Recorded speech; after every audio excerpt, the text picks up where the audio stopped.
Highways నిన్న పాపం మాధురి పాపం ఆ పిల్లలు ఒక ఆడ మనిషి కొంచెం నెగిటివ్ ఎందుకు మాట్లాడదామని వీడియో ఇచ్చింది. నిజంగా పాపం పసిపిల్లలు నీ సీన్ చేసి అండ్ పాపం ఆ పిల్లల తండ్రి ప్రసాద్ ధను ప్రసాద్ ఎవరు ఇక్కడ వరకండి. ఇక ఈ మాధురికి సంబంధించిన విషయం తెలిసి నాకు అనిపించింది కదా, ఇట్లాంటి ఆడలు ఎలా ఉంటారా బాబు అనిపించింది. కమింగ్ టు ఆమెను చంపినటువంటి సురేష్ గారు అసలు మనిషే కాదు. ఇప్పుడు సురేష్ అనేవాడికి ఈమెకి అక్రమ సంబంధం అట. ఓకే, బంగారు లాంటి బిడ్డలుండి కష్టపడి డబ్బులు తీసుకున్న భర్తుండి కూడా ఎందుకు ఈ ఆడలు ఎట్లా తయారవుతారో అర్థం కావట్లేదు. సరే, ఇద్దరు కూడా ఒకే కాస్ట్, దళితులు అంటే మేబీ ఎస్సీ అయి ఉండొచ్చు, మరి ఎలానో పరిచయం. మొత్తానికి ఇలా సురేష్ కూడా లారీ డ్రైవర్, సొంత లారీ అంట. ఈ ప్రసాద్ అంటే ఈ మాధురి భర్త వచ్చేసి మామూలుగా ఇక్కడ జాబ్, డ్రైవర్ జాబ్ అతను. ఈ మాధురికి ఏం కావాలంటే సురేష్ మొత్తం ప్రొవైడ్ చేస్తూ ఉండాడట. అలా ఇద్దరు ఎంజాయ్ చేస్తూ ఉన్నారు అక్రమ సంబంధంతో. ఈలోపు ఆ విషయం మాధురి భర్తకి తెలిసింది. ఓ రోజు చూశాడు, ఏంటి ఇది అని చెప్పేసి పాపం బాధపడి, పిల్లలు ఉన్నారు తప్పు కదా ఇలా చేయొద్దని చెప్పేసి అంటే సరే అని చెప్పి సురేష్ని దూరం పెట్టినాడు. ఈ సురేష్ వచ్చేసి సరే వాళ్ళ మొగుడు చూశాడు, గొడవలు ఏం లేవులే, ఎవరు దాన్ని వాళ్ళు అన్నట్టుగా వదిలేశాడు, కొన్నాళ్ళు చక్కబడ్డాక మళ్ళీ చూద్దామని చెప్పేసి అనుకున్నాడు. ఈలో మనకు అందుతున్న సమాచారం, ఈ మాధురి మరల వేరే వాళ్ళతో ఎఫ్ఐఆర్ పెట్టుకుందట. మరి ఇంత దారుణంగా ఎందుకు మారుతున్నారో అర్థం కావట్లేదు. ఇక వేరే వాళ్ళతో ఎఫ్ఐఆర్ పెట్టుకునేసరికి అది కాస్త సురేష్ తెలిసిందట. ఇక మొన్న మాట్లాడటానికి వచ్చాడు. పిల్లలు రూమ్లో పడుకొని ఉన్నారు, ఇతను నైట్ డ్యూటీలో ఉన్నాడు.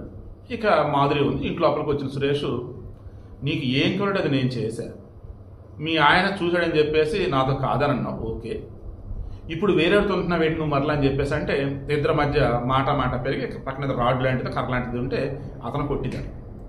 దాంతో అతను ఆ కోపంలో అతను తీసుకున్న రిటర్ను ఇక ఆమె ఘోరం కొడుతున్నాడట. ఇలా పిల్లలు వస్తే పిల్లల్ని కూడా కొట్టి చంపెట్టారు రాక్షసులు. అన్యాయంగా పిల్లలు చనిపోయారండి. ఈ సురేష్ గారిని నడి రోడ్డు మీద పెట్టి చంపేయాలి, బట్ అలా చేయరు మన చట్టాలు. పోనీ ఉరిశిక్ష వేస్తారంటే ఉరిశిక్ష వేస్తారు, కానీ అమలు చేయరు. ఆయంశం నాకు తెలిసేది బెయిల్ ఏదో ఒకటి వచ్చింది, జీవితకి అయితే వేస్తారు ఆ తర్వాత ఎప్పుడు. సో మొత్తానికి దొరికాడు సురేష్. ఎందుకు? ఆమెని చంపే మూమెంట్లో పిల్లలు వస్తే పిల్లల్ని కూడా చంపేశాడు. అతను ఆమెను చంపేసి వెనకడోడి నుంచి వెళ్ళిపోయాడు. వెళ్ళేటప్పుడు ఆమె ఉంగరాలు మేబీ అతనే కొనిపించాడో మరి ఏమో నాకు తెలియదు, కానీ ఆమెకైతే బాగానే ఇచ్చాడంట సురేష్ అనేవాడు. దాంతో నేను కొనిపించడం నీకు ఎందుకని చెప్పేసి లాక్కున్నాడు. లేదన్నప్పుడు వాడికి అవసరమే పట్టుకెళ్ళాడు.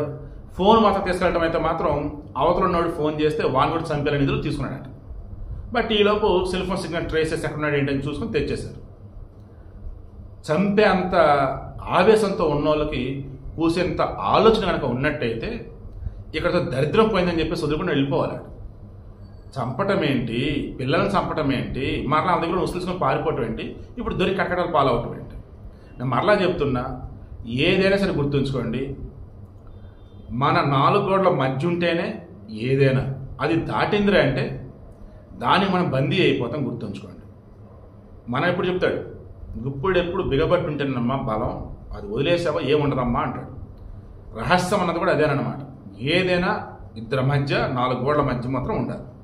అలా కాదు, అది ఏమాత్రం బయటికి వెళ్ళాలి ఉందంటే కేర్ఫుల్గా ఉండాలి.